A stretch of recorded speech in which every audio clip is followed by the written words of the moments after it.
and gentlemen, it's time for... It's the Real Jonathan Smith Show on Indy's Sports Ticket, 1430 AM and 99.5 HD2. What's going on? It's the Real Jonathan Smith Show here on Indy's Sports Ticket. Thanks for tuning in. No matter how you're tuning in, maybe you're listening live on the Indy's Sports Ticket app, which you can download at the App Store or the Google Play Store. Maybe you're watching on YouTube. Head over there, search for us at Indy's Sports Ticket. We should pop up. Subscribe, tune in. It's a great time in the YouTube chat, or maybe you're just watching on Twitter. Follow us at Ticket1430 if you would like to watch there. Now, I have to start with where it seems like I start all my shows these days. I have to start with the Indiana Fever and Caitlin Clark. They went 1-1 over the weekend, and Caitlin Clark continues to play well. Okay, Friday night, they went on the road to Atlanta to take on the Atlanta Dream. They won that game 91-79 to start a decently long 5-game road trip. Okay, now, it was another good game from Caitlin Clark and Kelsey Mitchell. Aaliyah Boston struggled a bit in that one, but Nalissa Smith stepped up. Caitlin Clark finished with 16 points on 50% shooting from the floor, 7 assists, and 7 turnovers. Still too many. Gotta work on that. Kelsey Mitchell continues to shoot the ball well, 18 points on 7 or 12 shooting, and then Nalissa Smith had a cool 21-9.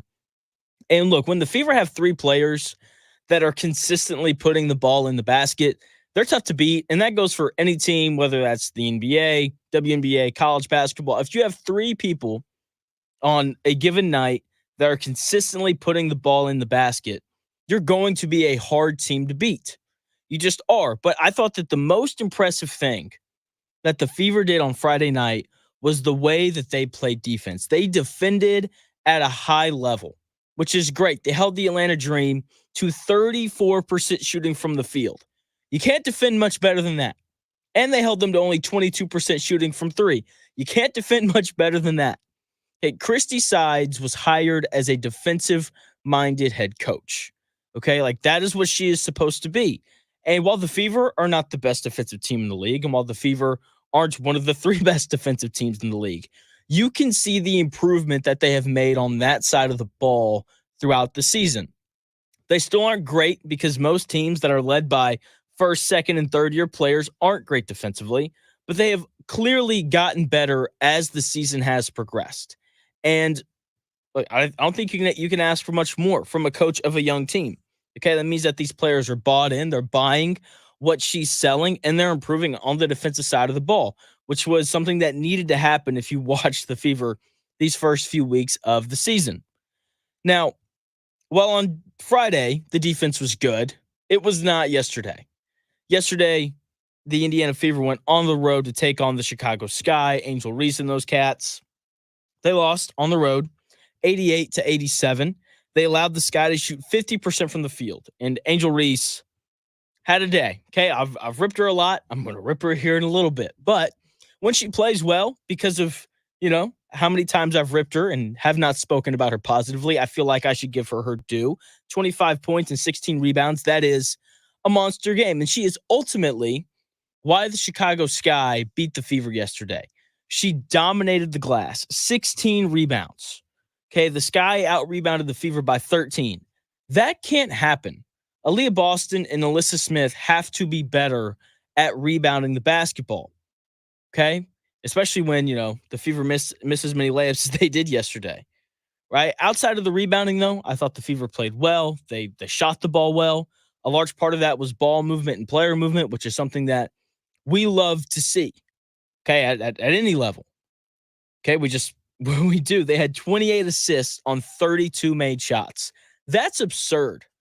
That is great offense. Like, you can't do much better than that when it comes to moving the basketball and playing as a team. And that really showed with the way that Caitlin Clark passed the ball. She set a new franchise record yesterday with 13 assists. 13 assists in a game for a rookie. That's, the third most all-time for a rookie. That's pretty incredible. Caitlin Clark, once again, showing how great of a passer she is. She also scored 17 points. It was like 5 of 9 from 3. Kelsey Mitchell had 24. Aaliyah Boston had 18.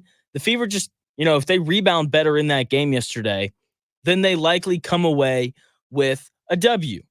Now, that was a tough game to drop to the Sky. Okay, it was. But look, it was on the road. They'd already beaten them twice. It's tough to beat a team 3 times in the same season. And young teams tend to struggle on the road. They do. And they lost on the road. It happens. That's just kind of the way that it goes. You're not going to win everyone, right? Now, looking at this important 9-game stretch that we are still in the middle of, heading into it, I stress the importance of it because it was a stretch against some of the teams in the WNBA that just aren't as good. And we are 7 games into it. The Fever are 5-2. They are playing well as a team right now, and they look a lot better from where they started during the season. The defense has gotten better. Caitlin Clark has started to look a lot better, right? She's played 4 or 5 good games in a row now, right? She was pretty up and down throughout the early parts of the season, which was to be expected. She was tired. They were playing back-to-backs. They were playing against the best teams in the league. Like, it's tough to look good when you've been playing basketball for, 8 straight months and you're playing against the best teams in a new league and you're just adjusting to everything. Okay, like, she's been good. The turnovers, are they still there? Are they still an issue? Yes, and I will continue to mention those because if we're going to talk about all the good things that Caitlin Clark is doing, we must also mention the bad things. But here's the thing.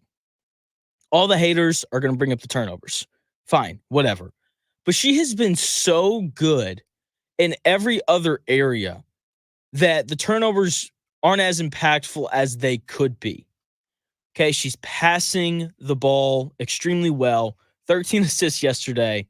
I mean, just she's an excellent passer. She's found her stroke from deep. She shot the ball really well in these past several games. She's had some great rebounding games as well. Like, she's playing a complete game. She's contributing in every area. The defense she's playing has improved as well. She's getting into passing lane. She's reading plays better. She's constantly in the right spot, which, look, if you've heard me talk about Tyrese Halliburton, that's the thing that I harp on more than anything else.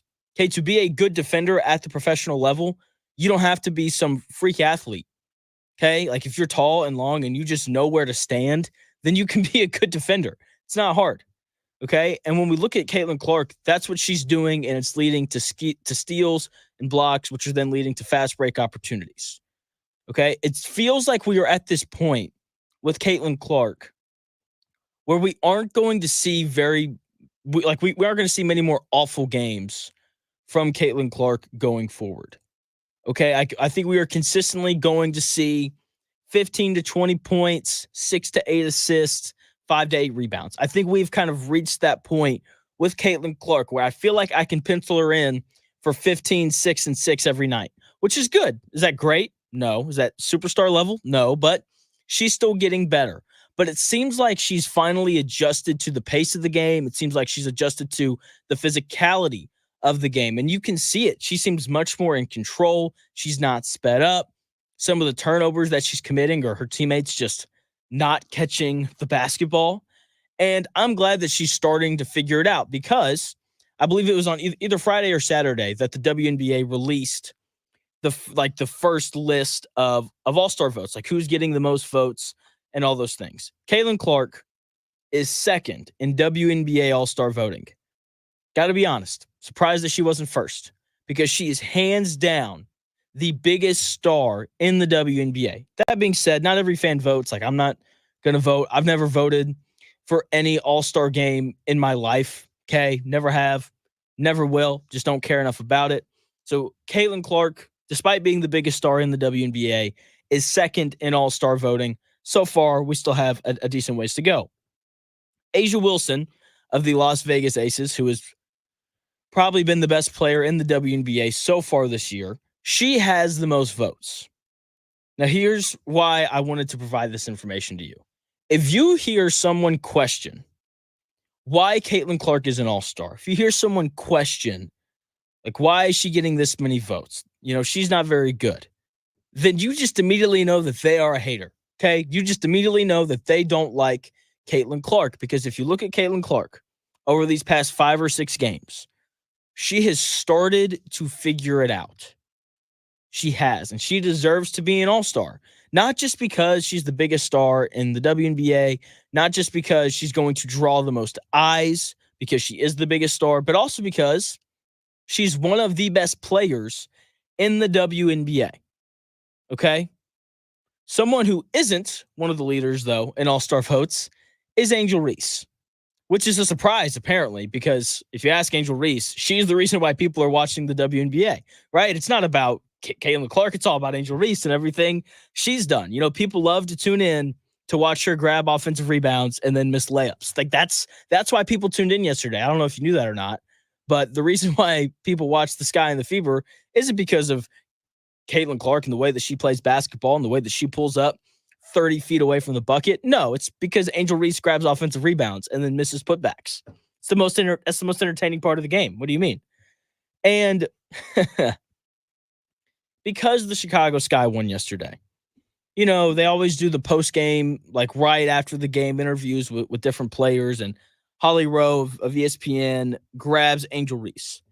And which, look, this was a big deal for Angel Reese. Okay, this is the first time she's beaten Caitlin Clark since she won the national championship game at LSU against Iowa, right? This is a big deal for her. She doesn't beat Caitlin Clark very often. And so you know that she had something to say after the game, you know, just being loud. After the game, Angel Reese called herself, quote, a dog. I am a dog. And, you know, that's kind of the new phrase. Everyone's a dog. Everyone who's like just a little bit competitive claims to be a dog. That's what, you know, everyone says. And, oh, man, okay. The whole I'm a dog thing kind of bothers me because everyone says it. And here's the thing.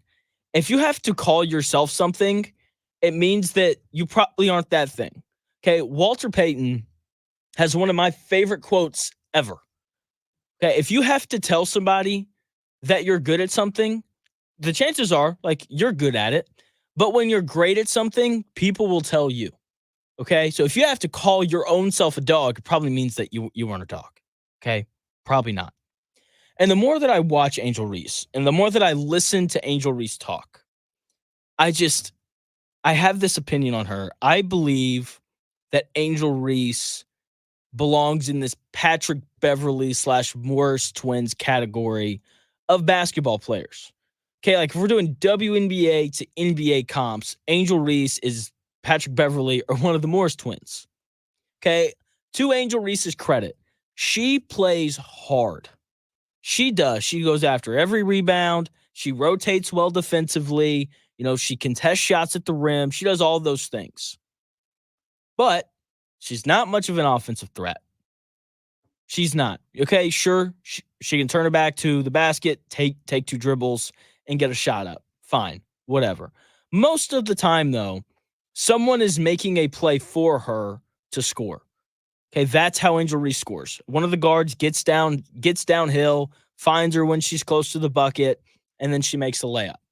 That, or she grabs an offensive rebound, and then she scores on the putback. That's what she did so well yesterday. That sounds to me a lot like Patrick Beverley and Morris twins, and the Morris twins. A loudmouth that can't create offense, but playing hard allows them the opportunity to be a professional basketball player.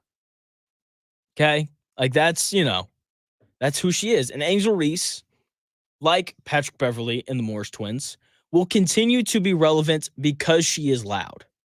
And from time to time, she'll have games like last night where she plays well, right? Because every professional athlete has games that they play better in than others. Do you remember when Patrick Beverley had 12 assists in Game 5 against the Pacers in the first round?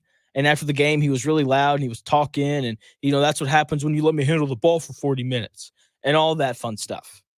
Okay? Every professional athlete has a good game like that from time to time. And last night, Angel Reese had a good game. And because of that, she's going to be loud about it. All the Angel Reese supporters are going to be loud about it. But here's the truth.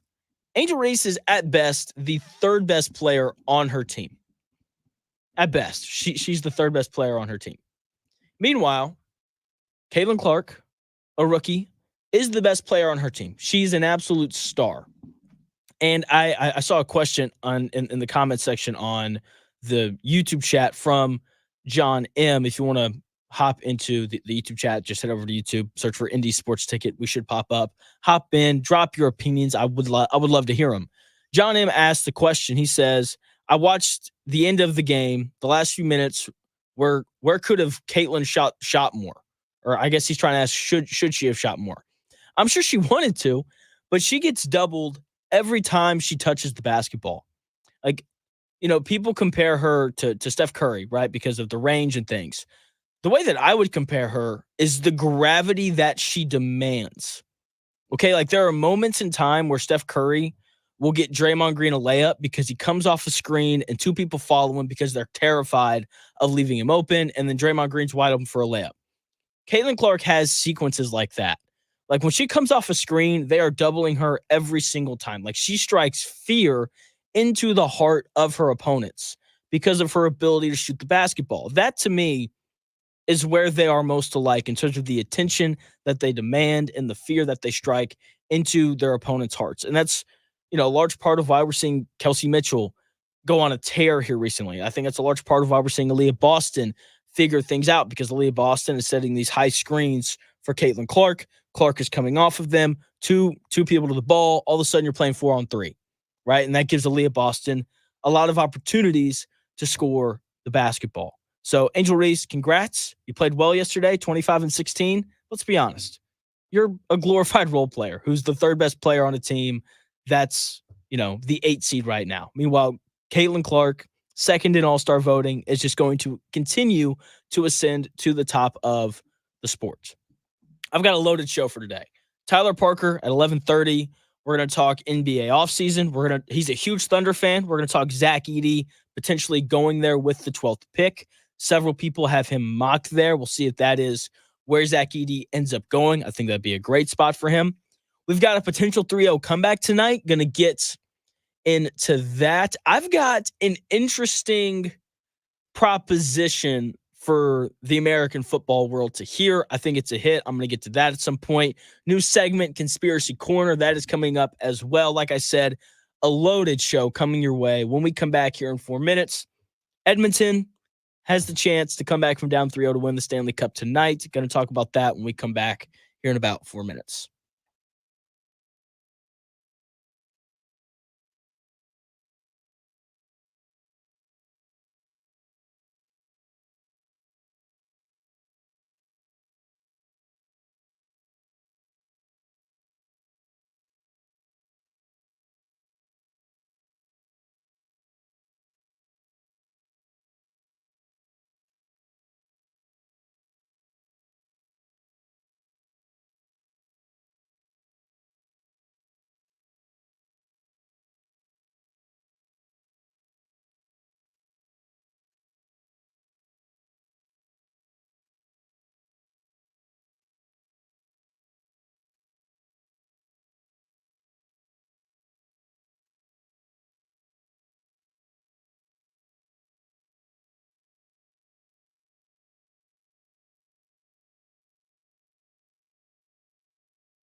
Often imitated, never duplicated. It's the real Jonathan Smith Show on Indy Sports Tickets, 1430 AM and 99.5 HD2.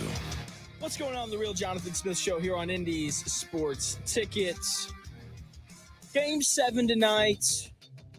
We also have another winner takes all game going on tonight in the College World Series. Just two fantastic sporting events coming to a close tonight with the College World Series and also the Stanley Cup. College World Series Game 3 tonight between Tennessee and Texas A&M. Winner take all. That is the final game of the college baseball season. And I can't wait for it. Okay, A&M, Tennessee, two fantastic teams.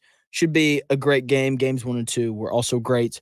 So that first pitch for that is tonight at 7 o'clock.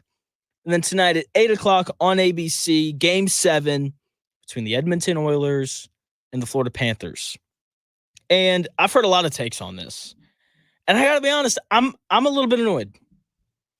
People have very quickly gone to the airways, into Twitter and these other places, and said that this would be the biggest collapse in sports history if the Florida Panthers allowed the Edmonton Oilers to come back from down 3-0 and win the Stanley Cup. I have to disagree.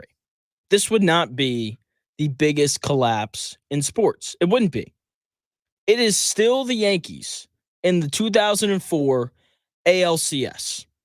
And the difference is that is the only time in the history of baseball that a team has come back from down 0-3 to win a series. Meanwhile, in the NHL, when we look at the history of hockey, there have been 4 other times during its history that a team has come back from down 3-0 to win a series. The Maple Leafs did it in 1942. The New York Islanders did it in 1975. The Philadelphia Flyers did it more recently in 2010. And about a decade ago, the Los Angeles Kings did it in 2014. Okay? Like, there's precedent to this happening during the history of the NHL. Okay? There just is. And because of that, this makes the collapse less of a big deal. Now, it still is a big deal, right? This one's obviously bigger because it's happening in the Stanley Cup, right? The 4 previous ones didn't happen during the Stanley Cup finals. They didn't. And, that's fine. That's cool. It still happened, though. Meanwhile, when we look at the Yankees in 2004, it wasn't like it happened in the divisional round. It's not what happened. It happened during the ALCS with an opportunity to go to the World Series on the line. Okay, like that is still a huge deal, and it's still the only time in the history of baseball that a team has come back from down 3-0. Okay, we have seen this in hockey before multiple times, so it's not as big of a collapse as what happened to the Yankees way back in 2004. So because of that, I would still point to the Yankees' 2004 collapse of being up 3-0 and then losing to the Red Sox 4-3. I would still say that is the biggest collapse in the history of sports. Okay, so moving into now the Olympics, because we're only a month away. And the last time the Olympics happened, got to be honest, wasn't super excited. Don't even remember them happening, to be quite honest. But now I'm starting to get pumped up for this. Okay, we're about a month away. I can't wait for the Olympics this year. Okay, I don't know what it is. I think it's because of all the swimming trials going on in Indianapolis. I feel like it's closer than what it actually is. I think that, with everything going on downtown, I'm just more excited for the Olympics. Okay, seeing Katie Ledecky continue to dominate any and all long-distance swim races has me excited, right? Knowing that it's happening, 20 minutes from where I live is really cool. Right? There's a kid from Noblesville. Thank you, John Buzzard. Chiming in and letting us know that Luke Whitlock, an 18-year-old from Noblesville, is swimming the 800 meter, which is awesome. Okay, I'm excited for this. Okay, I'm excited to watch Katie Ledecky crush everybody. This is one of the best Olympians ever. The basketball this year should be awesome. It should be, not just because Team USA has a bunch of great players playing, but because the rest of the world has really upped their game when it comes to basketball. right? So the USA, they're running out a bunch of older NBA guys, LeBron James, Steph Curry. I think Kevin Durant's playing. Joel Embiid is supposed to play for Team USA. So it's a bunch of these older guys going on their final run. And then obviously there's the mix in of Anthony Edwards and Tyrese Halliburton, a couple younger guys that are up and coming that they want to get indoctrinated into just kind of the Team USA way of things. Okay. But the rest of the world has really upped their game when it comes to basketball. Canada is going to be good. Shai Gilgeous-Alexander, Jamal Murray, Dylan Brooks. Like they have a ton of NBA guys that are like in legitimate rotations, not, the 12th guy on the bench, not a bunch of two-way guys bouncing back and forth between the G League and the NBA. Like legitimate NBA rotation players are on that Canadian roster. Plus, Purdue big man Zach Edey, Andrew Nembhard, also on that Team Canada roster. They've got several good players. France is going to be interesting. They're going to have Victor Wembanyama. Obviously, it's in Paris this year, so those games are going to be crazy. Rudy Gobert is obviously on that team as well. With the different international rules, being able to swat the ball off the rim and do those things, that's going to make the game more interesting, especially for a team like France that is big and tall and long. And then, of course, in FIBA last summer, 2 summers ago, one or the other, Germany won. Dennis Schroeder, the Wagner brothers, right? There's so many countries now that have legitimate basketball talent. I cannot wait for the basketball this Olympics. And I feel like everyone watches most of the track and field events. Obviously, everyone watches the swimming. I can't wait for court volleyball. I can't wait for sand volleyball. Played a lot of volleyball during my my college days, and absolutely love it. Love to watch it. It's an absolute blast. Water polo as well. Cannot wait for water polo. I love water polo so much. Okay, it is the closest thing that we have to pool basketball, which I played a couple weeks ago, and it was awesome. Okay, and I think the thing that really draws me to water polo, when I watch the Olympics, I feel like I could complete the task. Obviously not at the Olympic level, right? But like I know that I can sprint 100 meters. I know I can sprint 200 meters. I know I can run 400 meters. Like I know that I can do all that. I feel like I could do the hurdles, right? Once again, not at the Olympic level, but I feel like I could complete the task. I feel like I could throw a javelin. Okay. Like I know that I could do the long jump or the high jump. I know that I could complete all of the swimming stuff. Water polo, though, no way. No chance I could do it. And I just enjoy watching people play sports and do tasks that I cannot do. As I just mentioned, I played pool basketball a couple weeks ago, and I thought I was going to die. My feet were on the ground 80% of the time. If you play water polo, your feet never touch the ground. You got full-grown men jumping on you, swatting at a ball. Right? Like I'm convinced that a lifeguard would have to dive in and save me if I appeared in a water polo game for any allotted amount of time.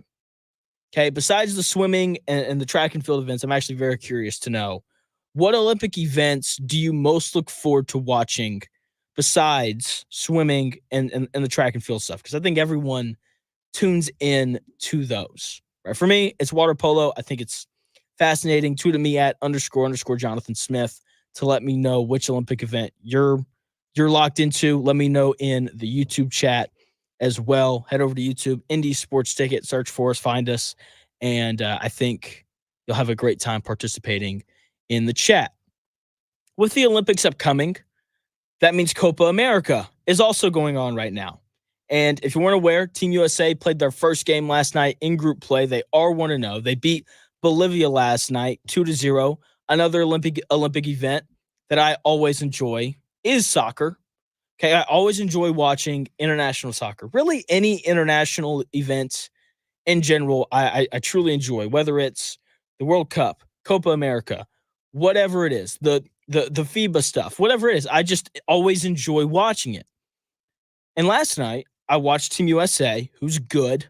I watched them play their first game against Bolivia, and they won 2-0. Should have been more like 3-0 or 4-0, but a win is a win is a win. And whenever I watch the United States play soccer, I always ask the exact same question. What is the standard for U.S. soccer? Over the years, I feel as though the standard has gone up since the team is better than it's ever been before.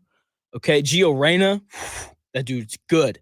Pulisic spent time in the Premier League. Like there are several guys on this, Team USA that play in the Premier League now. Like it's really impressive.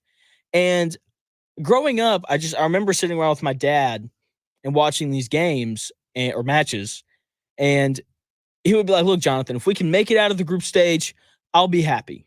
And that was, I just kind of took that and ran with it. Like as long as we get out of the group stage and we prove that we're one of the 16 best teams in the world, then hey, that's great.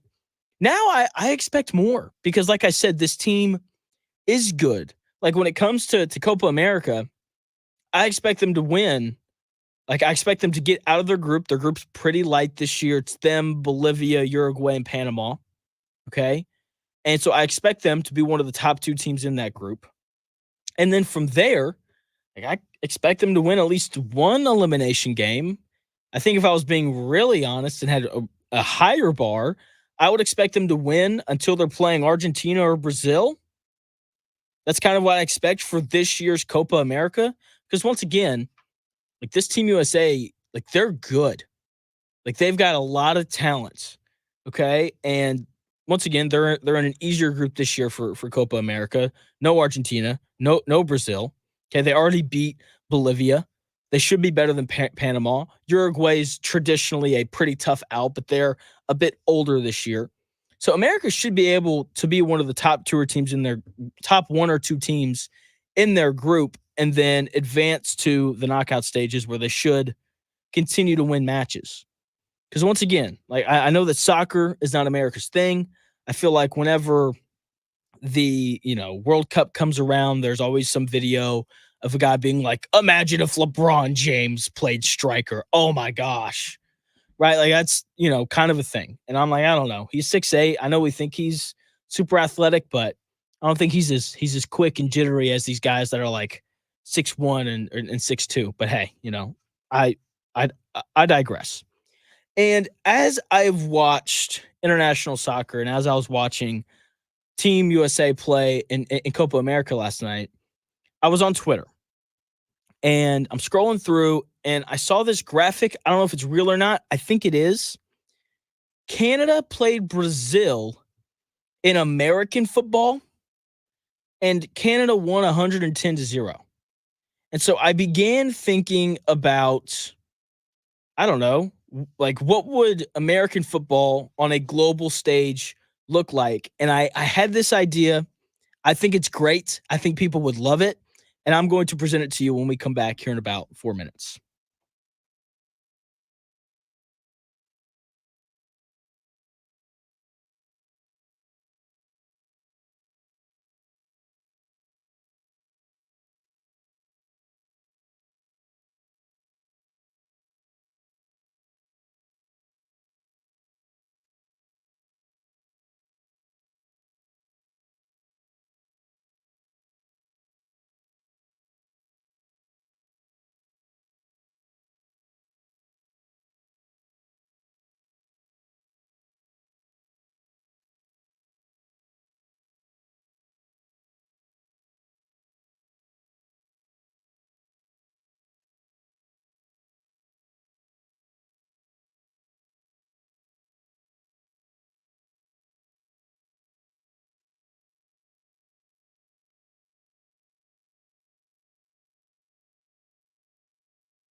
Welcome back to The Real Jonathan Smith Show on Indy Sports Ticket, 1430 AM and 99.5 HD2. What's going on, The Real Jonathan Smith Show here on Indy's Sports Ticket. Thanks for tuning in. No matter how you're tuning in, whether that's on the Indy Sports Ticket app, maybe you're watching on Twitter at Ticket1430, or maybe you're on YouTube watching us. Search for Indy Sports Ticket, watch the stream there, jump into the live chat. It's a great time. It's an absolutely great time. And I had this idea. It would be revolutionary for the game of American football. And as I mentioned before heading into the break, saw this graphic yesterday as I was watching Team USA crush Bolivia in soccer of Canada playing Brazil in American football and beating Brazil 110-0. And so I'm sitting here and I'm thinking, and, the NFL has really pushed to make American football a more globalized sport. Okay, they're playing games in London and they're playing a game in Brazil this year. Like there's a real effort to spread and globalize the game of football. And we're seeing some of that effect. Next Olympics, 2028, we're going to have flag football. Like that is a major step towards globalizing the game of American football. And I was sitting there, I was like, like a World Cup styled American football thing would not work, right? Because, Team USA would beat everybody by a million points. We could throw high schoolers out there and they would probably win just because there's just a much greater experience and knowledge of American football here in America. Obviously, like it's in the name. Come on now. And so I had this idea, okay? Because American football is not yet ready to be played on a global level, we should play it on a national level once every 4 years. It's like, Jonathan, what do you mean by that? Like we already play it on a national level. It's called the NFL. Okay. So like, let's move on here. Hear me out. So like how international soccer, they break teams up into countries, right? The United States plays Bolivia. Argentina plays Brazil. All that. America should do a similar thing, but break teams up by region. Okay? So you would have a Northeast football team made up of, NFL players and the best college players from like New York, Boston, so on and so forth. You would have a Midwest region, right? So the kids from Chicago and Indiana and places like that. You would have a Northwest region, right? So Northern California, Oregon, Washington, Idaho, those type of places. You'd have a Southwest, which would be Southern California, New Mexico, Nevada, those places. Okay, you would have a South region, which would, be Texas and maybe one or two of the surrounding states of that. You would then also have the Southeast region, right, which would be like Florida, Alabama, Georgia, Tennessee, places like that, South Carolina. Okay, and you would obviously have to like make some critiques here and there to maybe even teams out, give them like an even population number, those types of things.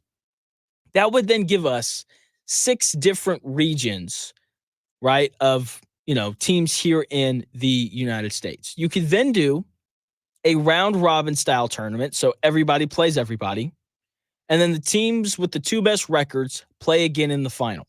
You could hold the tournament once every 4 years, and we all know that the entire country would tune in. This is something that should 1,000% happen because, once again, everybody would watch. Everybody would. You can play it in the summer. It's like, Jonathan, it's too hot to play football in the summer. Play in a dome, okay? Or play in, places where it doesn't get super hot, all right? That would be that. I think this should be a thing. I think everyone would tune in. I think we would all love it. Okay, like everybody would be pulling for wherever they're from, right? Because that's part of the cool thing. That's one of the cool things about the World Cup. Like in some ways, like it brings entire countries together because it's like, hey, we're all rooting for people that grew up where we did. And so I think it'd be cool if we could figure out some way to put together some type of event like that. I think everybody in the country would tune in and it would be awesome to do once every 4 years. Now I want to move to a new segment here on The Real Jonathan Smith Show called Conspiracy Corner.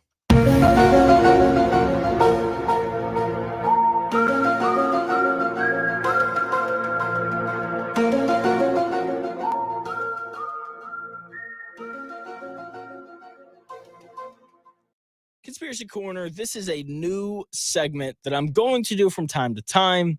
It's not a set thing, but whenever a sports conspiracy theory arises, or when I have a conspiracy theory of my own, I will address them in this corner, right? This conspiracy corner.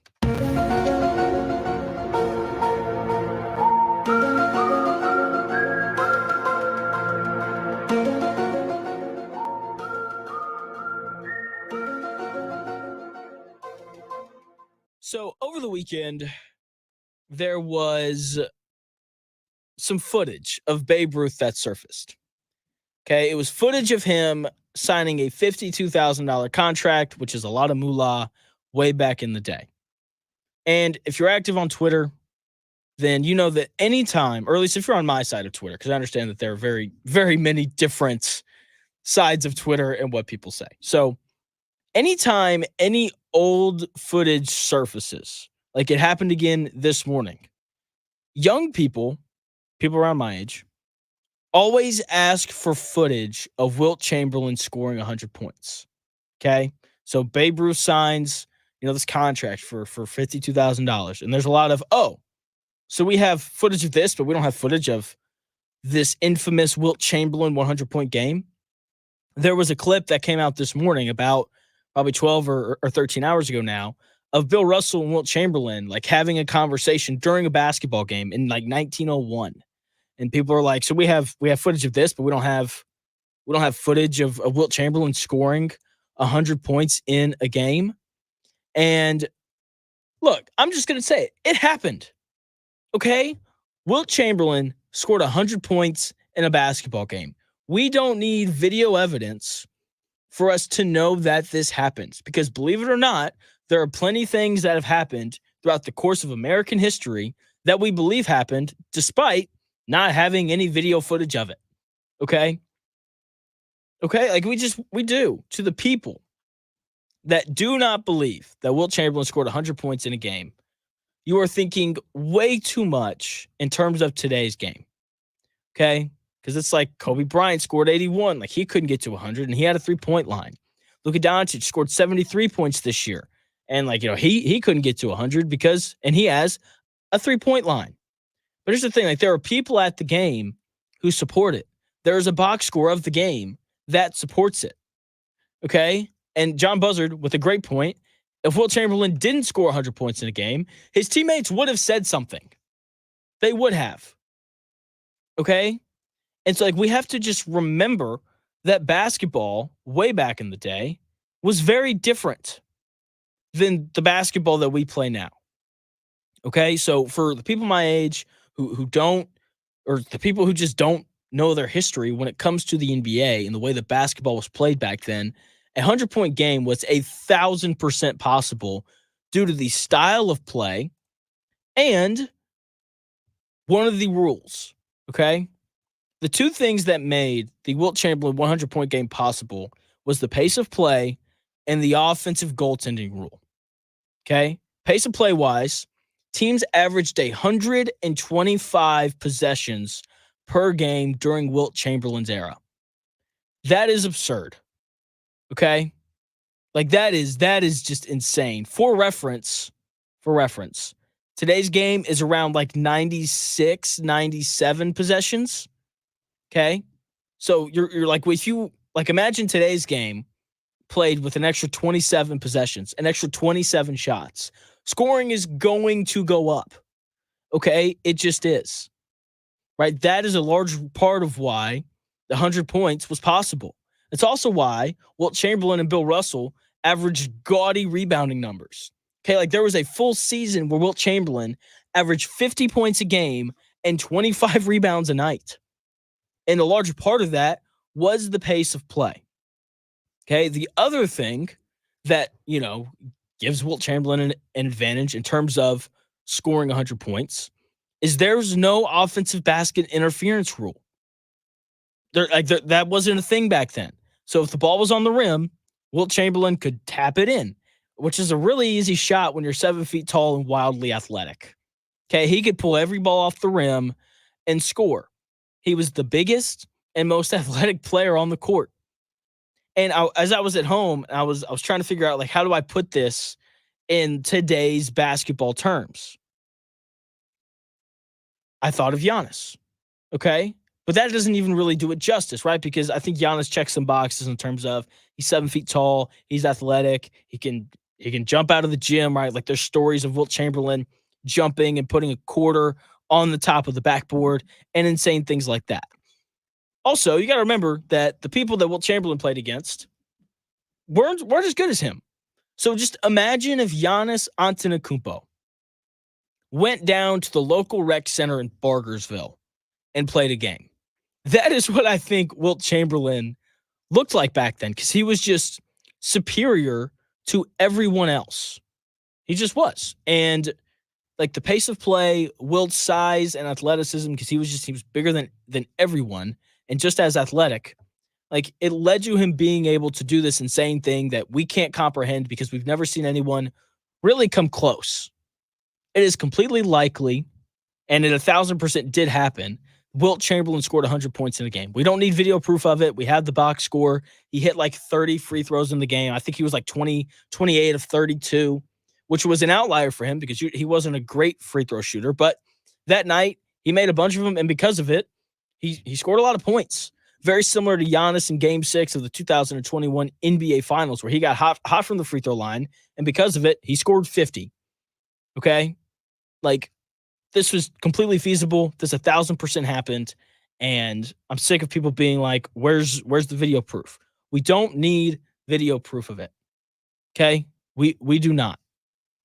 All right? I mean, he was just superior. He was just such a superior athlete to everyone else. Otter Creek making a fantastic point. If they counted blocks during that day and age, Wilt Chamberlain would be the all-time triple-double king because he blocked every shot, because once again, he was the biggest, tallest, strongest, and fastest player on the court in every game that he played in.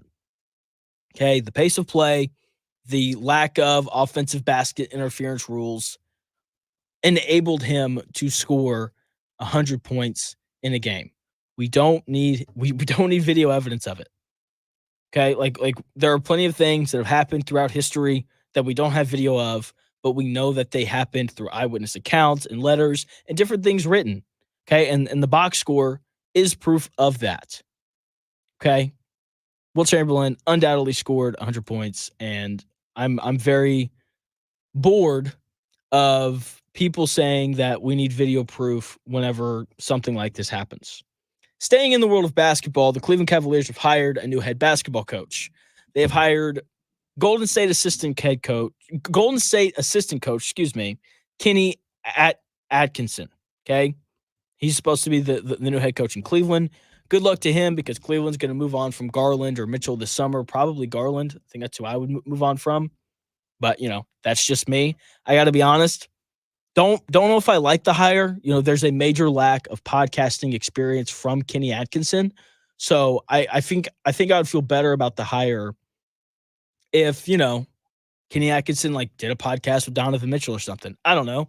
That would just make me feel better for the Cavaliers, but I don't know. I believe Sean Black is the Cleveland correspondent. If he's tuning in, would love his thoughts. If you want to hop in the YouTube chat on Indy Sports Ticket, or if you just want to tweet at me at _ Jonathan Smith, give me your thoughts on Kenny Atkinson headed to Golden State. Would really appreciate that. Scotty Scheffler, to wrap up the final hour here. The dude's just insane. The guy's won 6 golf tournaments in the past 100 days. He's made like $27 million this year playing golf, which is even more insane. I mean, he's just on another level. Still not quite to Tiger, but compared to everybody else, like peak Tiger, obviously. But compared to everybody else, man, he's just rolling and crushing everybody.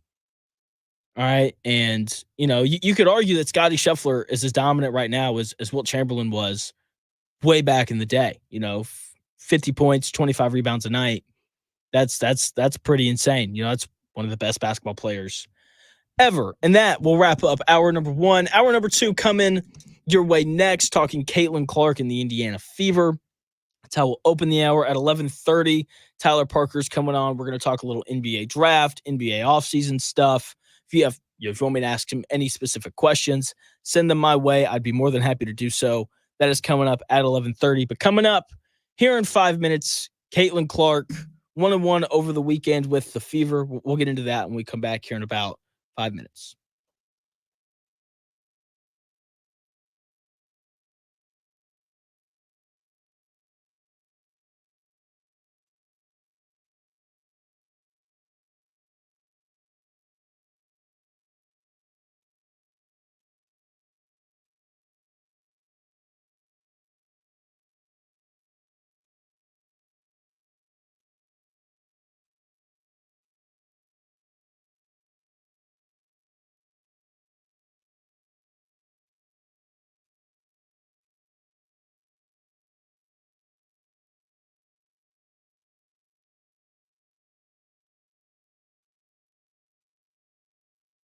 Zero Res has the best deal of the summer for Indy Sports Ticket listeners. 3 rooms clean for just $119 and 20% off any additional services. Call 317-388-5141 or book online at ZeroResIndy.com to take advantage of these huge savings.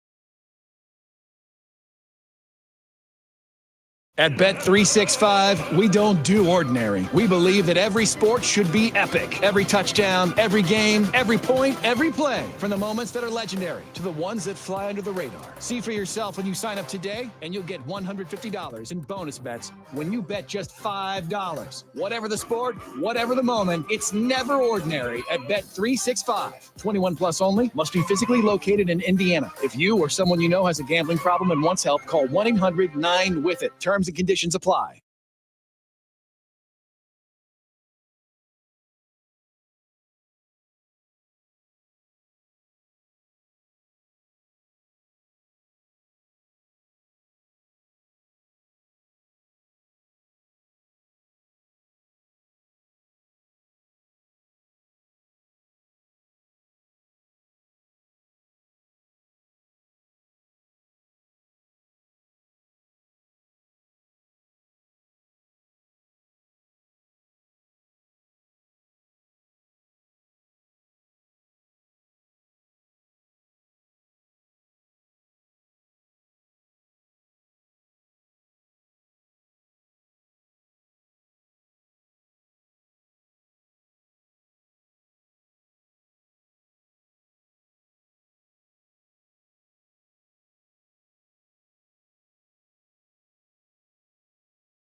Social Security is with you through life's journey, from birth to retirement.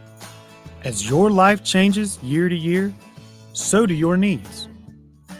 For over 80 years, Social Security has helped to meet your needs and is committed to improving access to the services that make a difference in your life. Today, you can verify your earnings, estimate your future benefits, apply for retirement, manage your benefits, and even change your address, all from the comfort of your home. Social Security's online services help put you in control with secure access to your information anytime, anywhere, allowing you to spend more time with family, friends, or simply just enjoying the day. Social Security, securing today and tomorrow. See what you can do online at socialsecurity.gov. Produced at U.S. taxpayer expense.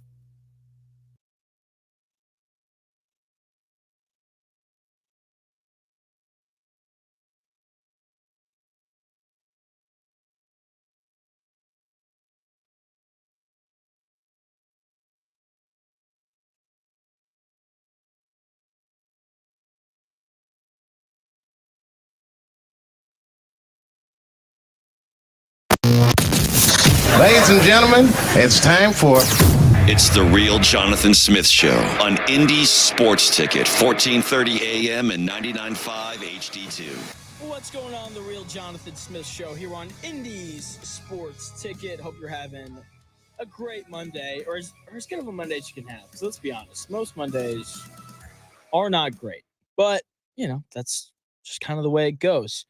The Indiana Fever had a average weekend, call it a disappointing one. Let's call it disappointing because this was a legitimate opportunity for the Fever to add 2 more wins to the win column, and they only went 1-1. Right? They started 1-0 for the weekend when they won Friday night. They went on the road to take on the Atlanta Dream, and they won pretty handily, 81-79, which I was honestly kind of surprised by because young teams struggle on the road. They do. It's just kind of the way that it goes. But the Fever didn't struggle on Friday night. As they went to Atlanta, they won 91-79 to start a 5-game road trip. It was another good game from Caitlin Clark, who has seemed to really find her stride here recently. Kelsey Mitchell played well again, too. Leah Boston struggled a bit on Friday night, but that's okay. That's why we have teammates. And Alyssa Smith stepped up in a big way. Caitlin Clark finished with 16 points on 50% shooting, 7 assists, 7 turnovers, which is still just too many. Kelsey Mitchell had 18 points on 7 of 12 shooting. She just continues to shoot the ball well. She's just a really good player. And then Alyssa Smith had a big night on Friday night, 21 points, 10 of 17 shooting from the field, and 9 rebounds.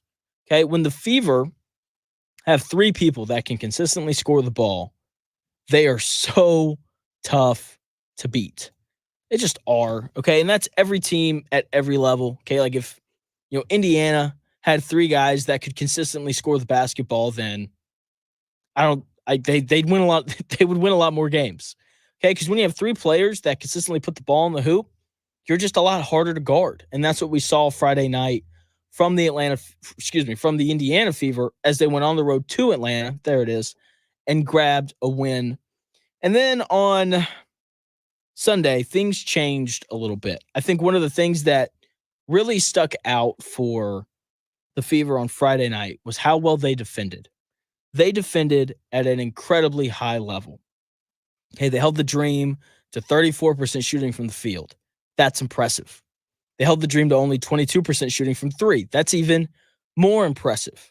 Okay, Christy Sides was brought here to Indianapolis to be the head coach of the Indiana Fever, in part because she is a defensive-minded head coach.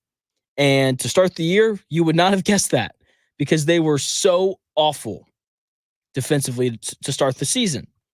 But Christy Sides has done a good job of helping this team improve defensively throughout the year. Okay, the effort is there. Okay, the women are in the right spot. That's, half the battle when it comes to playing defense. Now, they still aren't great, but they have undeniably gotten better on the defensive side of the ball. Okay, and while Friday night the defense was awesome, yesterday it was not.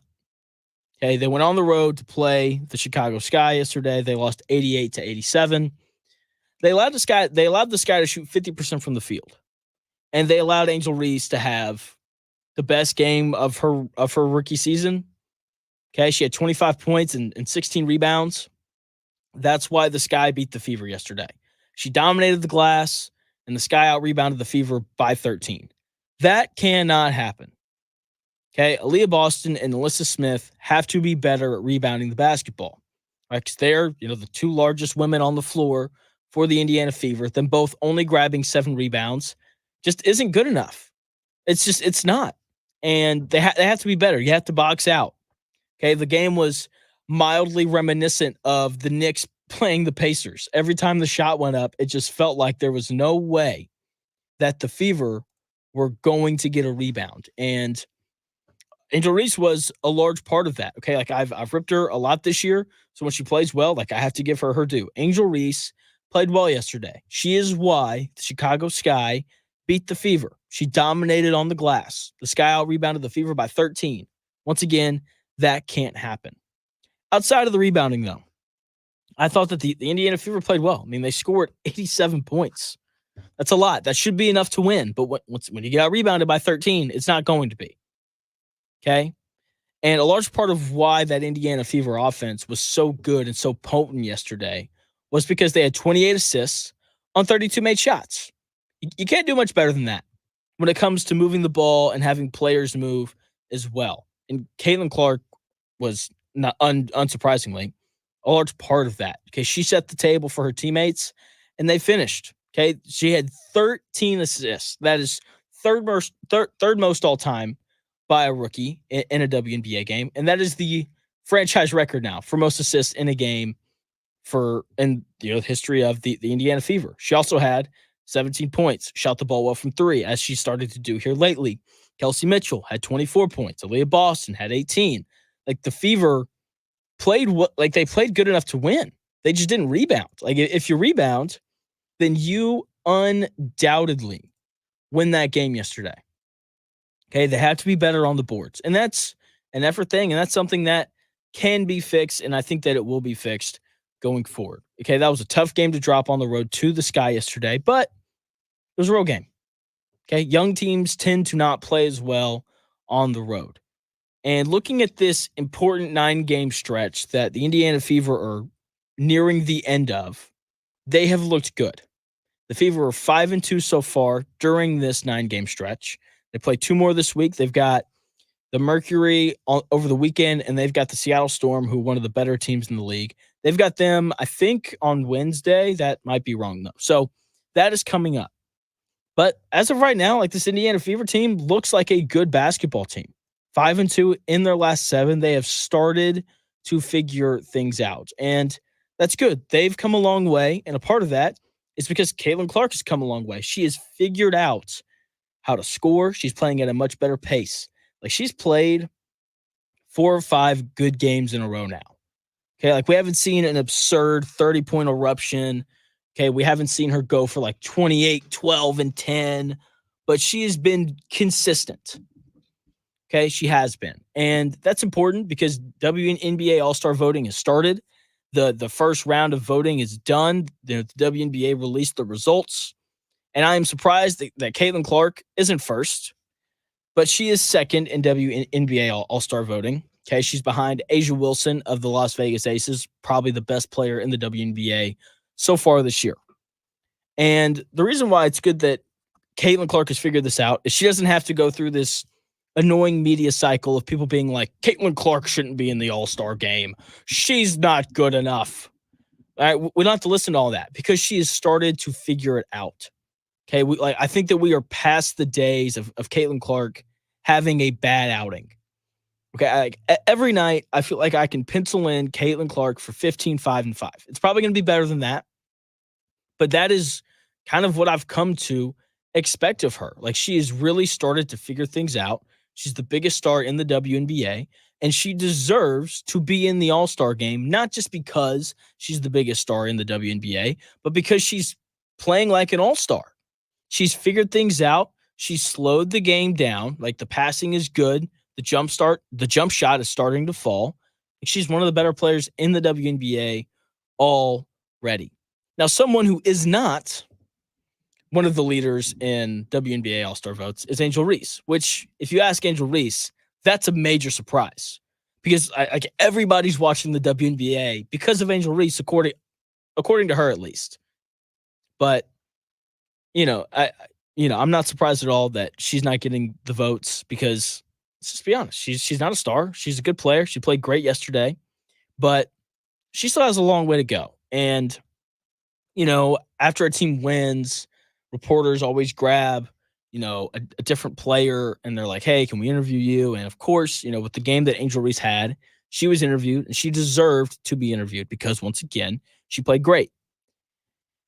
And oh man, after the game, Angel Reese decides to call herself a dog. And I couldn't. I heard it. I was like, oh my gosh, don't do this. Okay, look, if you have to call yourself a dog, you're probably not a dog. Okay, someone else has to call you that in order for that to be a thing. And when I listen to Angel Reese talk, and when I watch her play basketball, I've come to the conclusion that she belonged in the Patrick Beverley / Morris twins category of basketball players. Okay, like Angel Reese plays hard. She rebounds the ball well because she plays hard. She's a decent defender.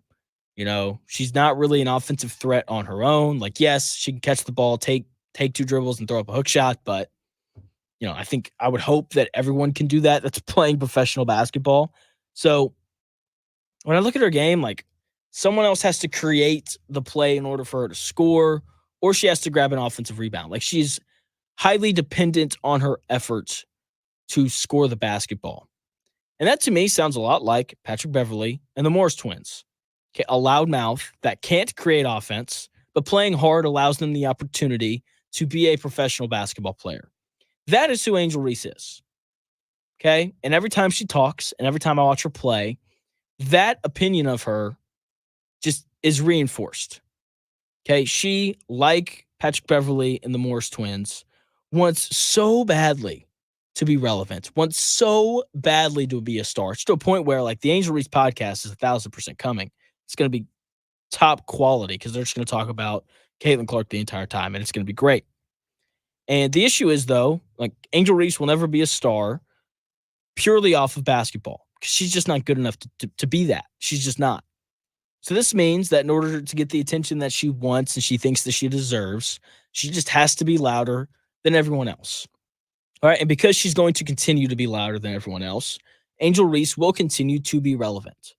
Right. But it won't be because she's a great basketball player in the same way that Patrick Beverley is still relevant because he's louder than everyone else. Okay. From time to time, Angel Reese is going to have games like last night where she plays well. Right. Because every professional athlete does. Okay.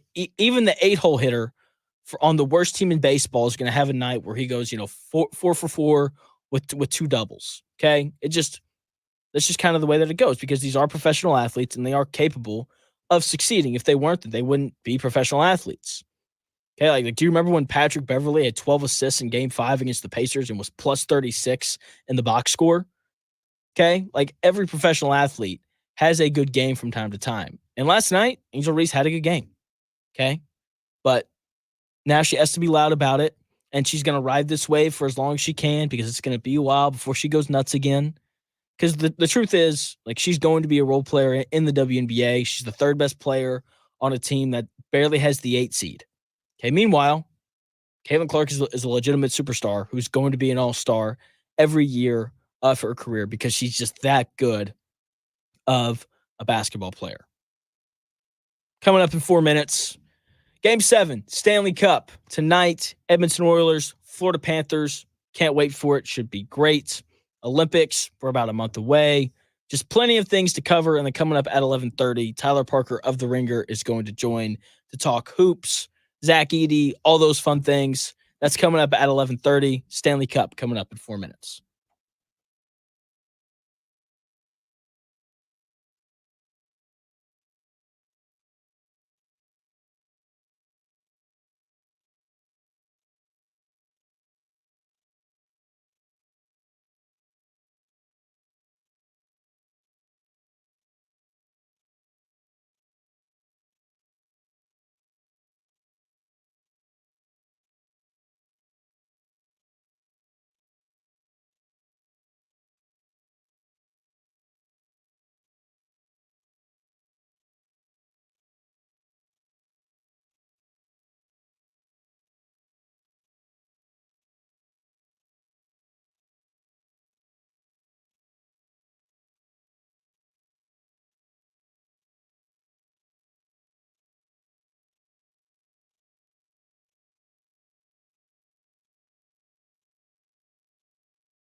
The best takes, stories, and entertainment. It's The Real Jonathan Smith Show on Indy Sports Ticket.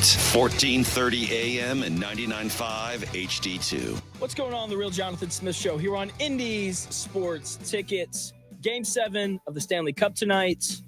Before I get into that, though, Game 3 of the College World Series is tonight. I got to be honest, more excited for that than I am the Stanley Cup. That's just because, I'm a big college baseball guy.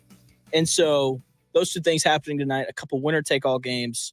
Trevor joining me, big hockey guy. We need a second camera, but, it's all good. It's all right. So, look, you've been watching all this. I've watched, I think, the third period of most of the games, but not all of them. What has Edmonton done to be able to come back from down 3-0? They look like the team that has proved me wrong at every chance this postseason. So when I came in, I said, I like who's coming out of the West. My pick was Vancouver. Edmonton proved me wrong there. I was very vocal about Dallas on Dan's show. You were. I was so wrong about that. And then just once they went down 3-0 to Florida, I was wrong about that then too. I think everyone was, though. Yeah, I would agree. But they just look so good. They look like the team I expected to come in. So okay. Yeah, because here's my hockey knowledge is limited. Yeah. It's like I'm moving to Indianapolis. There's not a hockey team. I don't feel like I need to understand all this. But I do know that McDavid's awesome. And that for me has been the difference. He's just kind of gone to another level that no one else has been able to match. Yeah, it's funny because it's kind of Hollywood. I was thinking about it. He broke one of Wayne Gretzky's records in the postseason. Which is nuts. Yeah, those are borderline impossible to beat nowadays. And he broke it playing for the same team that Gretzky was playing on when he said it. So it feels too good to be wrong at this point. So whenever this happened, I get on Twitter, I listen to other talk radio stuff, YouTube. People are saying this would be the biggest collapse in sports history. Yeah. I disagree. I still think it's the Yankees in 2004, and you're also a huge baseball fan. Because my thing is, we've seen this happen 4 times previously in the NHL, right? 1942, the Maple Leafs come back from down 3-0, the Islanders in 75, the Flyers in 2010, and the Kings a decade ago in 2014. So, we've seen this happen before, obviously not in the Stanley Cup final. But my thing is, with the Red Sox coming back from down 3-0, that's the only time it's happened in baseball. So I would say that that's the biggest collapse. And I also like being able to say that the Yankees have the biggest collapse in sports history. Just selfishly, I do. What is your take on that?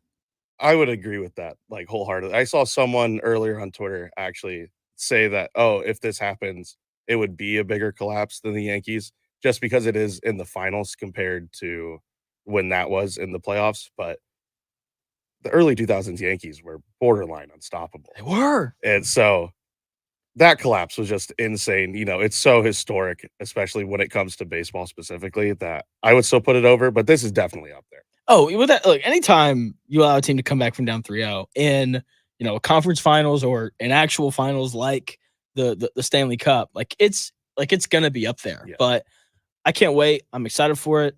I feel bad for my wife because she's like, sports are done. It's the summer. We don't have to watch anything. We got hockey tonight, babe. I'm sorry, but I usually I'd pass. We could go do whatever, but I'm gonna watch this one tonight.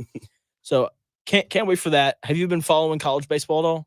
So I'm not a big college baseball guy with as much as I like baseball, and you and I have talked about that. But I do kind of follow the College World Series when it comes around just because it's a huge spectacle. Yeah. So it's awesome. I love college baseball. College baseball is a better product than Major League Baseball.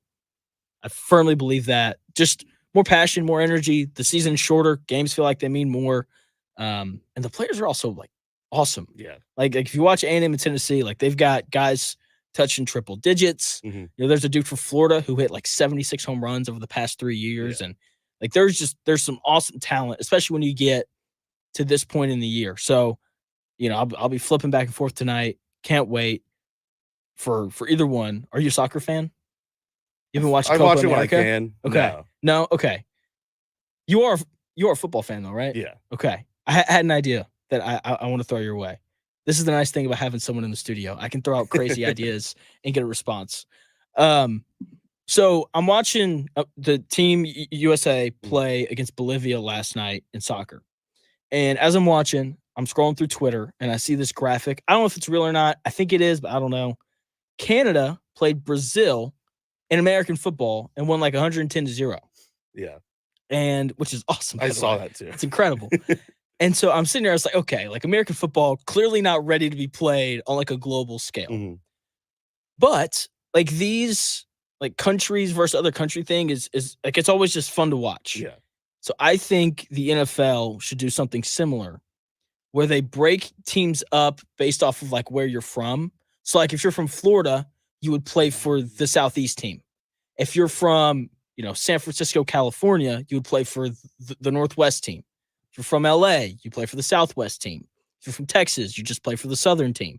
So on and so forth. And pretty much you'd break it up into these 6 different regions, do a round robin tournament where everyone plays everyone. And then the teams with the two best records play again in like a finals thing. I think people would eat it up and everyone would watch. Would you watch something like that? Oh, 100%. It'd be awesome, wouldn't it? It would be. It'd be the best. I think the only issue gets into when you start getting guys like Jordan Mailata who aren't American. I guess he just wouldn't be able to play. But it's like, because I think you just go like, where did you graduate from high school? That's how I think you kind of assign everything. Mm-hmm. And so I think it'd be great. I think everyone will watch, and this should 1,000% be a thing. And they should do it, once every 4 years or whatever. That way, guys aren't playing too much, and because that's the other concern, right? Like, what if Patrick Mahomes plays in it and he suffers a concussion? Like the Chiefs probably wouldn't be very happy about that. And so, when do you play it? How do you kind of maneuver around the NFL schedule? Because I think it's something that I think guys would want to play in that. Mm-hmm. But I don't know. It'd be interesting. Before I let you go, who wins tonight between the Oilers and the Panthers? At risk of being wrong once again, very publicly, I think Edmonton looks like the team I expected them to come in after those last 3 games. But they have been, it's a tale of 2 teams with them so far. They're scoring 5+, I think, in the last 3 games. Which is absurd. Yeah. So I'm taking them. I'm going back to my original thought of I like who comes out of the West. Okay. But I wouldn't be mad if either team wins. Okay. I'm pulling for the Panthers just because our boss can't stand them. So go Panthers. Let's not blow this 3-0 lead because, I've written checks that I need them to cash with my boss. Thanks for your time, man. Yeah. Moving into the Olympics now. Thanks to Trevor for coming on for 5 minutes to talk about that. Let's talk about the Olympics because the Olympics are not very far away, and I'm so excited. Katie Ledecky is in town, just annihilating everybody in any and every sort of long-distance swimming thing. I want to touch on this before Tyler Parker of The Ringer comes on the show. We're about a month away from the Olympics, and I don't know what it is, but the last time the Summer Olympics came around, it didn't feel like a super big deal, but this time it does. And I think that a lot of it is just because like the swim trials are here. They're in Indianapolis, and we're seeing these awesome people that can really swim, and it's great. It's fun. It's exciting. It's entertaining. And yeah, I can't wait. I'm ready to watch water polo. Like that is my favorite thing to watch. That's not, the track and field or any of the swimming stuff, even though I guess it technically is a swimming thing, but that's going to be entertaining. The basketball this year is going to be awesome. Like the talent globally for basketball is it's incredible. Like you can make an argument that the 5 best players in the NBA, none of them are from America. And, Team Canada is going to be great this year. The United States is rolling out some of their better players, LeBron, Steph, Kevin Durant, Joel Embiid, Halliburton, Anthony Edwards. They're throwing legit dudes out there, which is going to be fun to watch. Germany won the most recent FIBA World Cup. It's been pretty incredible. And I cannot wait for the Olympics. Can't wait for that. Can't wait for all the volleyball stuff. Ready to watch Chase Budinger, who played, basketball for almost a decade in the NBA. Now he's playing in beach volleyball stuff. Like it's going to be just an awesome event, and I can't wait for it. I believe Tyler Parker is about to join me. I believe he's He's on the line. Yeah, Tyler, what's going on, man? What's up, buddy? How you doing? Dude, I'm doing great. You? Thanks for making the time. No, happy to, buddy. Happy to. Whoa, I dropped my phone. That's not good, but we're rolling through it. That's so good. There. You said what? No, go ahead. Go ahead. Okay. Joining me now, this is Tyler Parker of The Ringer. He's going to help me wrap up the NBA season. We're going to talk a little off season, maybe Zach Edey to the Thunder a little bit as well. So last night, as I was putting together questions, I started thinking about this Boston team that just won a title in dominant fashion. And I think that 20 years from now, we're going to remember them similar to how people remember Karl Malone in terms of when you look at numbers, right? Because like the Karl Malone stats are wild, right? When he retires, he was, second all time in scoring, one of the leading rebounders ever, had a lot of success. But people that watched Karl Malone would be like, yes, he was good, but he wasn't an all-timer. And I think that with this Boston team, like they're third all-time in net rating. They're one of 4 teams ever to win 80-plus games. But if you watch them, it's like, yeah, they're good, but I wouldn't put them up with, the 95-96 Bulls or the Kevin Durant Warriors. So how are you going to remember this Boston team? That's a good question. It's one of those things like it's you watch a movie sometimes and you're like, I recognize that movie is really good. It deserves a lot of awards. I'm never going to watch that again. And it's not quite to that level with the Celtics, but they lack a certain kind of personality and just like charisma that I think a lot of other title teams have had. And there's something about all the threes that they're shooting that can kind of make it feel a little less sexy, because they're not getting them off in those like old Steph and Clay ways where it feels like you're just on the verge of, having some sort of, psychedelic, acid flashback or something. Like it's just different. Tatum doesn't inspire the kind of fervor that other people do. And so and I think it's also, people have a hard time getting over the fact that so many of the teams that they were playing against were down important pieces. And so who knows if in 20 years people will remember that or not. I do think that people that watched them will remember that they weren't overwhelming in the way that some other title teams can feel. But I also, I think if I were a Celtics fan, I would say we're nothing like Malone because check out the hardware. You know what I mean? That's right. Yeah. Like, but I hear what you're saying. There is you want more. You want to feel more when you watch them, and they just can't. They don't really get you going in that way. Yeah, I completely agree with that. Joined by Tyler Parker of The Ringer, also the author of A Little Blood and Dancing, which came out a little over a year ago, right? That sounds right. Yeah, a little over a year ago, yeah. So just an awesome writer. Go and check out his stuff. And I think looking ahead to next year, there's an overwhelming feeling of Boston's going to repeat because they're bringing everybody back except for like Luke Cornett and Sam Hauser, who are good players. Don't get me wrong, but those core 7 are going to be there again. But my thing though is everybody gets better. Like that's just kind of the way that the NBA. That's the way I think every league works. The salary cap's going to go up. Players are going to move around, and I think in terms of the Eastern Conference, there's no one that I'd be overly worried about. But it's definitely the team that comes out of the West that's going to be interesting. And you, as an Oklahoma City fan, like those are that's undoubtedly one of the teams that Boston has to be worried about. What do you want to see them do this offseason in order for them to potentially be champs next year?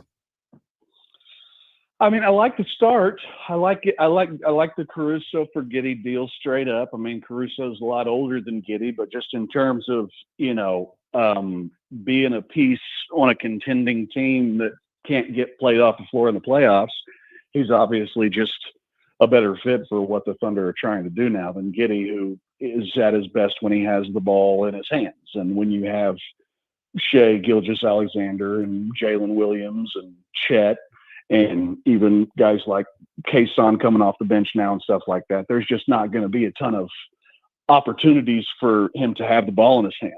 And so it makes sense that they would try to get rid of him. I mean, it seems like the next big thing for them, if they want to, go into the season thinking, oh, we've really, really,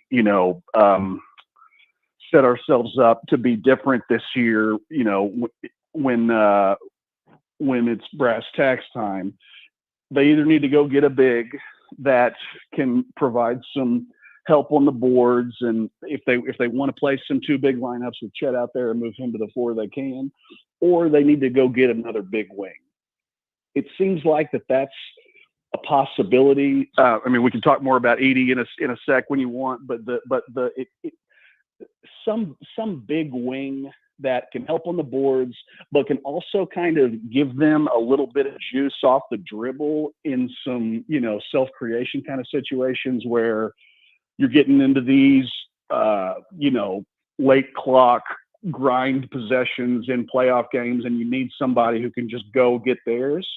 And in the playoffs, Shea had it cooking pretty much the whole time, but Jalen kind of waxed and waned a little bit. He had some great games and some games where it's like, okay, he's not quite there yet.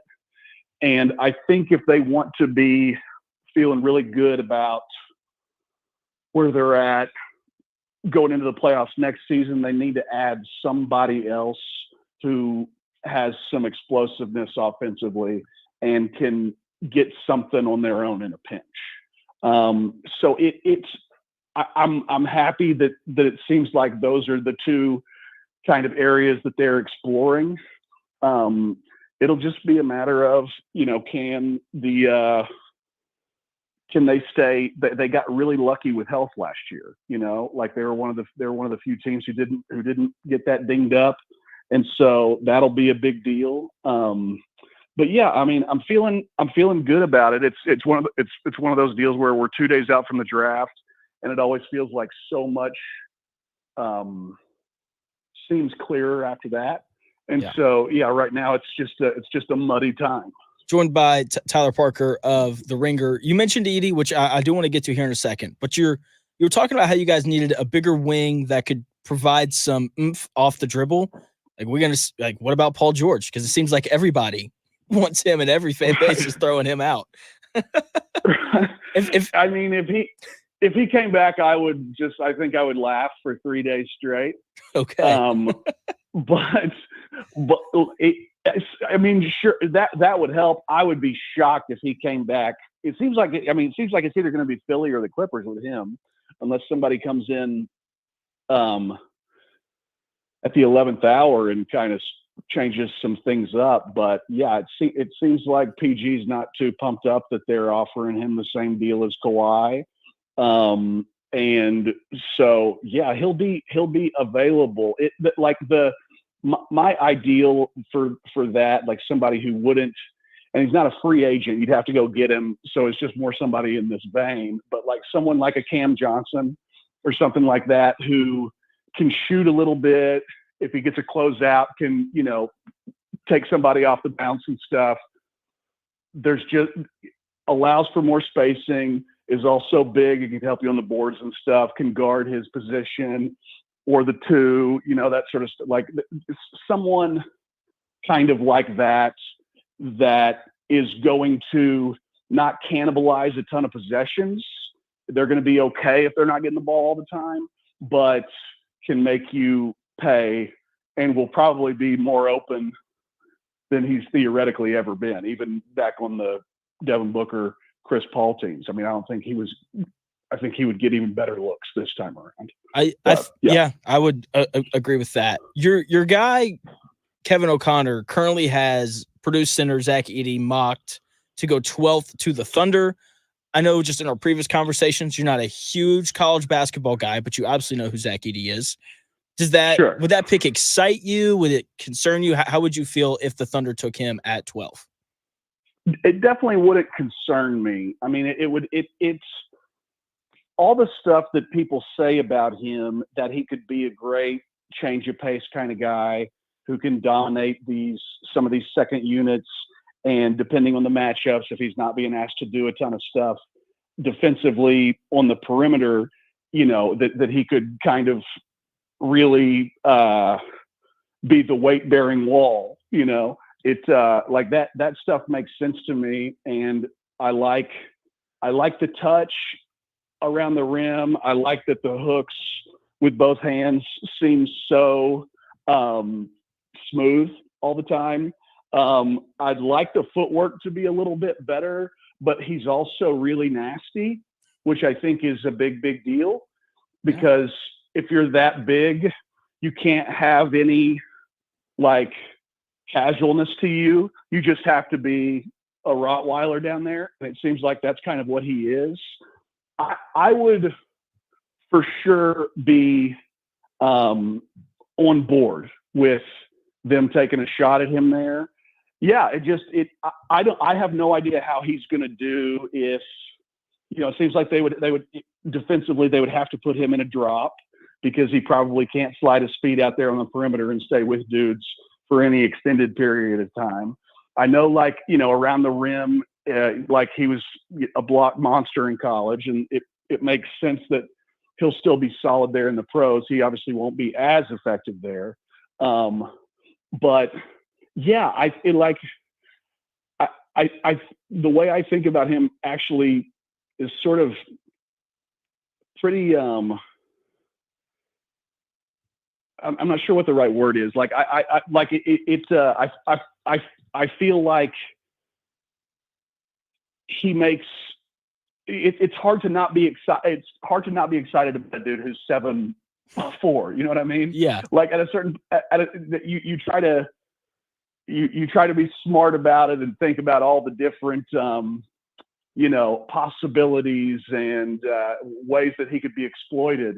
But then in the end, you go back and watch some of those NCAA tournament games, and you see those Purdue guards, and all they got to do is kind of just throw it up there near him. He goes and gets it, and he hammers it. Yeah. And so he's a funny prospect, because you can see it crashing and burning, and you can also see it kind of like selectively just making all the sense in the world.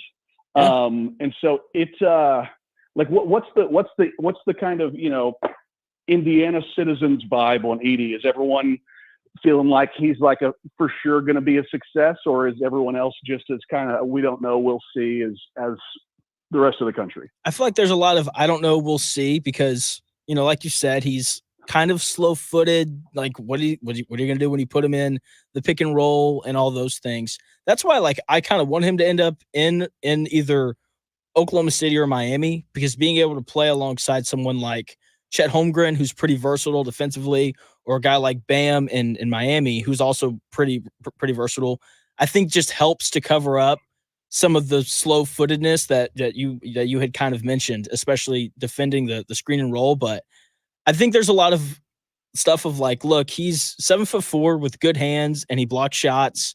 Could some of the feet stuff be better? Sure. He's got good touch. So there's it's a lot of what you said. There's a lot of positives to his game, but there is concern with the NBA being so perimeter oriented of, can he survive defensively when teams try to pull him, 25 feet away from the basket? Right. Yeah. It seems like they'll whoever gets him whenever he's playing, for the most part, they'll have him in a drop, right? Like, they're not going to have him at the level on any of those screens coming up when these guards are coming off pick and rolls. They're not going to try to have Edey meeting them up there and sliding his feet and trying to contain. Like, they'll have him post up in the lane and kind of try to go bear it and affect some shots like that.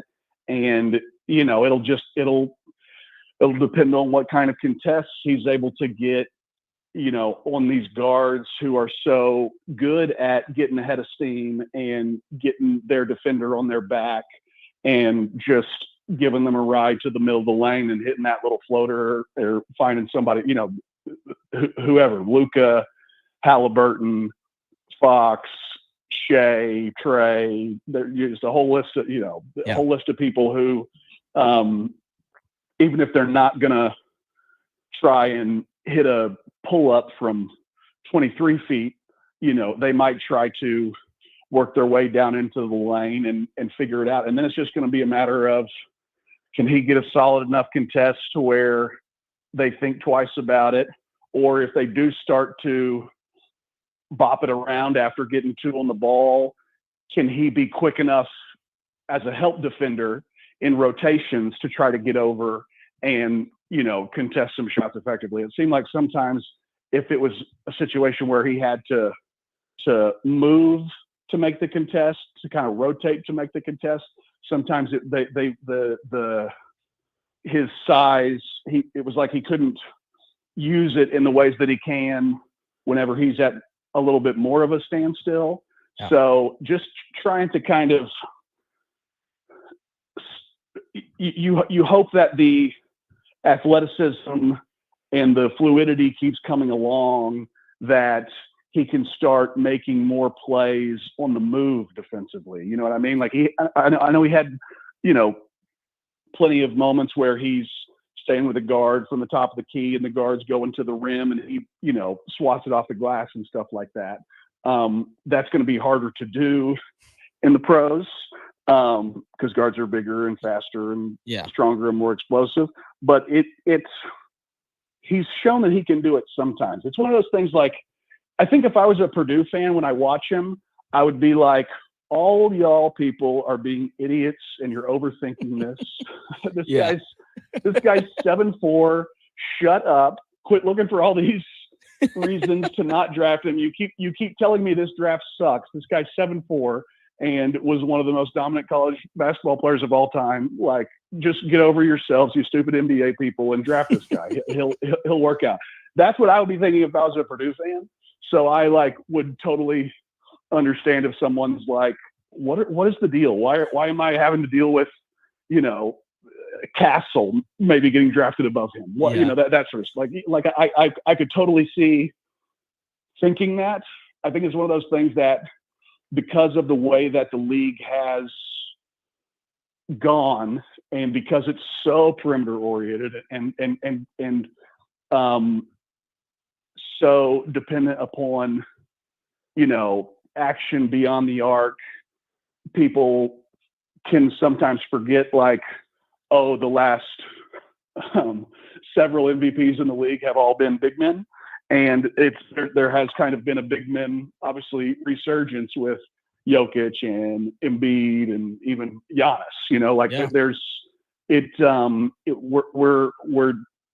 we've been back to those guys mattering.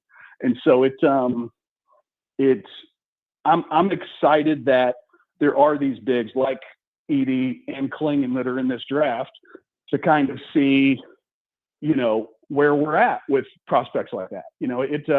They feel like good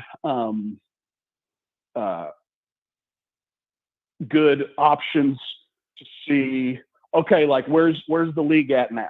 Like, can this type of dude withstand all the drives, all the passing, all the threes, that sort of thing?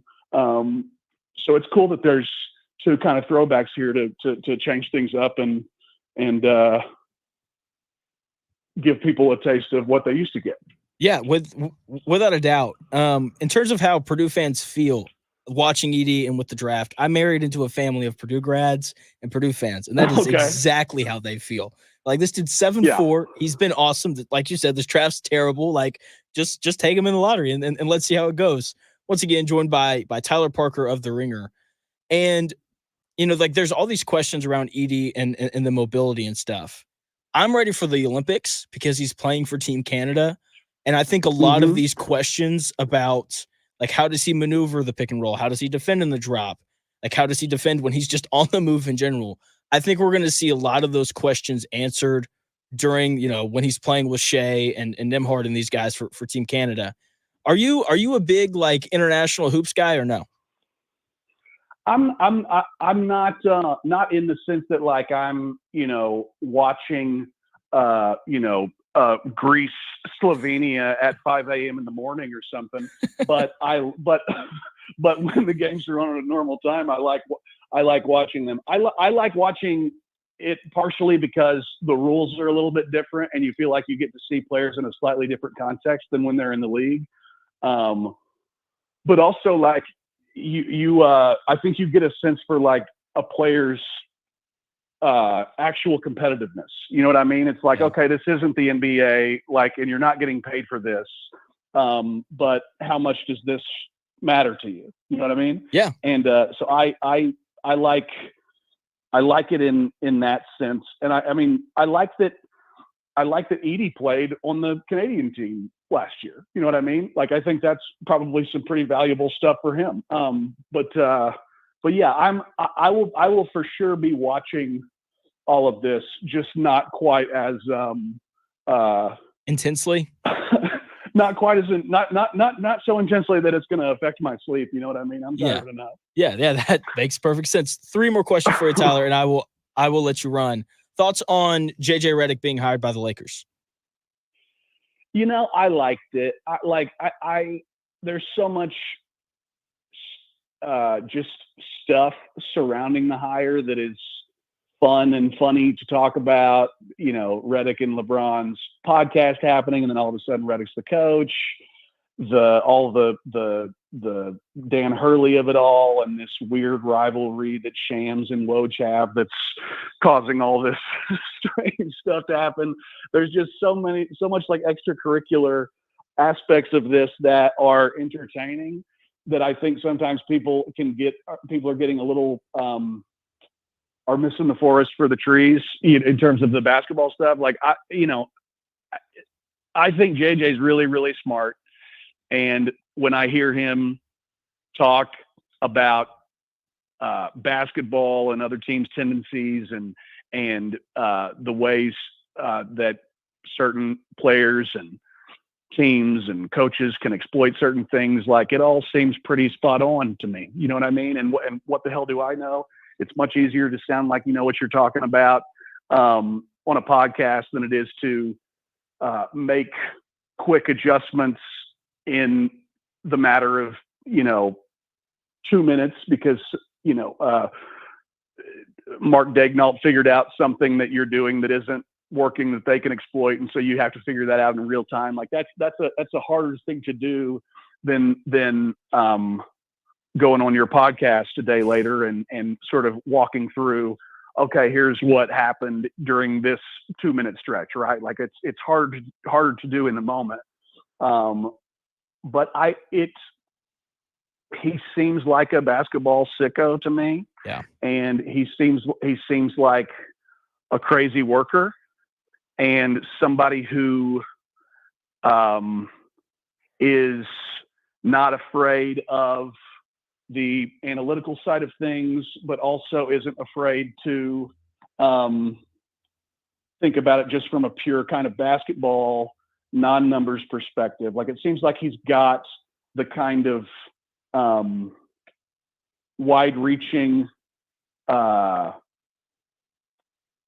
broad sort of knowledge to make this work. That being said, I don't think there's a harder job in the NBA than coaching LeBron historically, both because of expectations and because LeBron will not hesitate to let you and the public know if he thinks that something isn't right.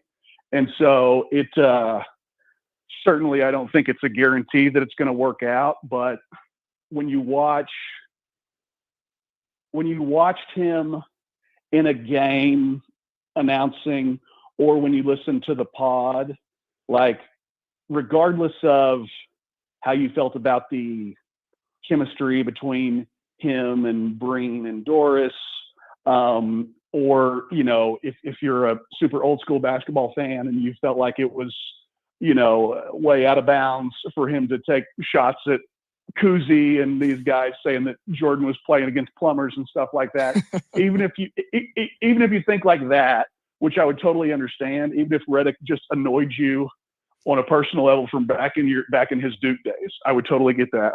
It's also like, when I listen to him, he's doing the work and he knows what he's talking about and he knows what the other teams are doing. You know what I mean? Yeah. And so he seems to be very smart when it comes to the X's and O's of basketball. And so I like the hire. I really do. I think it's a swing for sure. But I think that assistant coaches in the league deserve more head opportunities than they get. But there is something kind of nice about, all these other head jobs. The Cavs just hired Kenny Atkinson earlier this morning. But the kind of the finalists for those jobs, it was Atkinson and James Borrego. Yeah. And those are two guys that have been head coaches before.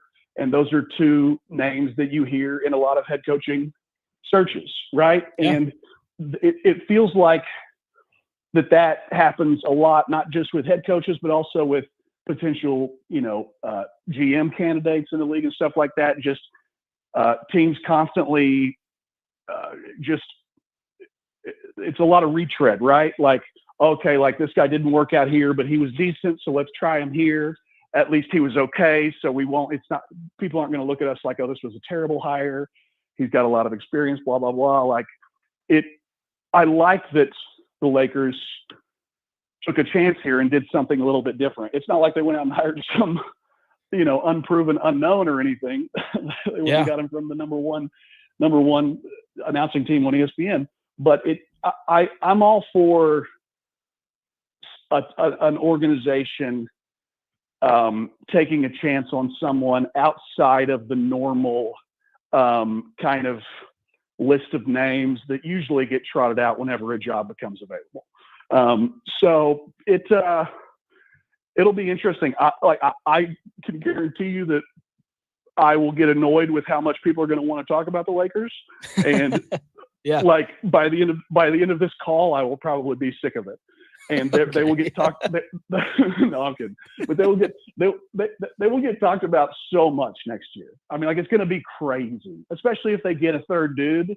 Like that roster is going to be a lot different, and so I'm kind of priming myself for a lot of glitz and glam, especially because at this point now, any year could theoretically be LeBron's last, and so I think the eyeballs are going to be nuts, and I think it's going to be really annoying for those of us who are not Laker fans.